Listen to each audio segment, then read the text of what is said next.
In the old heart of Edinburgh, there's a churchyard where the mist never seems to lift.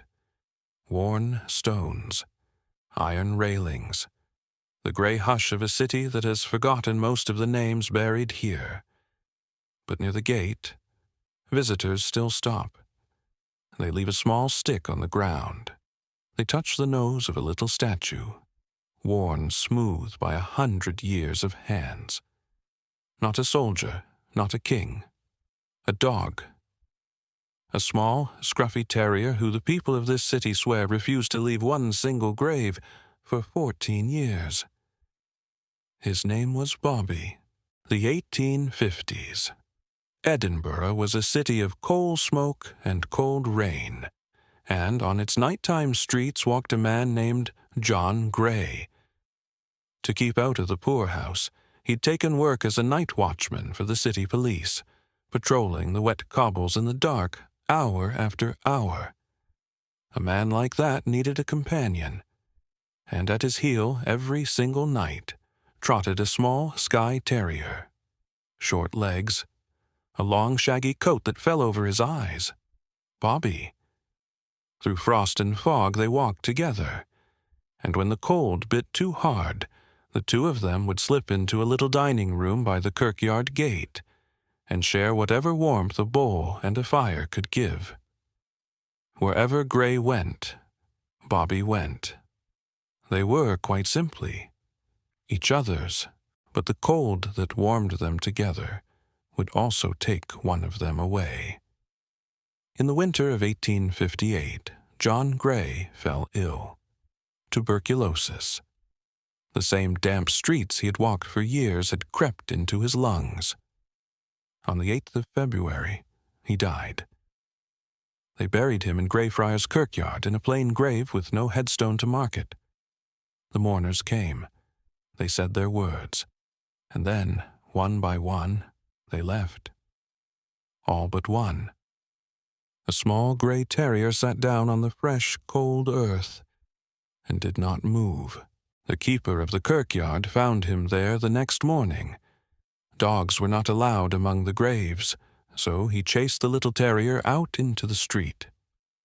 The next day, Bobby was back, and the day after that, and the day after that. Rain, snow, the long, grey Edinburgh winters, year after year. He kept his place on that grave. In the end, the keeper gave up trying to send him away.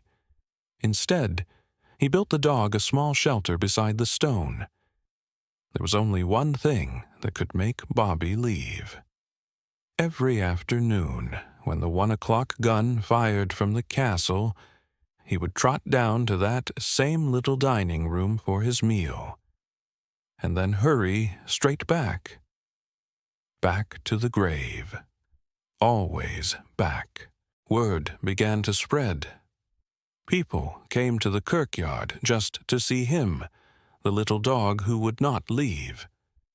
But loyalty did not protect him from the law. In 1867, the city demanded that every dog be licensed or be put down as a stray. Bobby had no owner left alive to pay. And so the Lord Provost of Edinburgh, Sir William Chambers himself, stepped in. He paid the license out of his own pocket and gave Bobby a brass-studded collar engraved with a single line: Greyfriars Bobby, from the Lord Provost, licensed. The whole city had in its way adopted him. He was no longer a stray. He was Edinburgh's dog. The years went by. The little dog grew old. His muzzle turned grey, his eyes grew cloudy, his steps grew slow, but still, every day, he kept his place. 14 winters he guarded that grave. And then, in January of 1872, Bobby's long watch came to an end.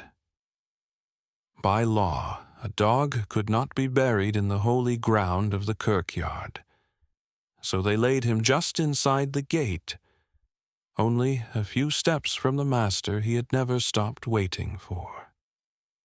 Close enough, still to keep watch, Edinburgh did not forget him. 1 year after his death, a granite fountain was raised at the corner by the churchyard gate, and upon it, cast in bronze, sat a small statue of Bobby. It was paid for by a baroness, Angela Burdett Coots, and sculpted so that the little terrier would sit there, watching the street forever. But Bobby was not just a story. He was real. This is his face, captured in a photograph, more than 150 years ago. And these were the people of Edinburgh who fed him and loved him and let him stay. And he is still there today. More than 150 years later, people from all over the world still come to find him. They still leave a stick at his feet. They still touch his nose for luck. One small dog who taught a whole city what it means to be faithful. We give our dogs a roof, a bowl, a warm place by the fire. And somehow they give us back something we can barely understand. Bobby never knew the words loyalty, or love, or grief. He only knew that someone he loved was here, and so this was where he stayed. 14 years.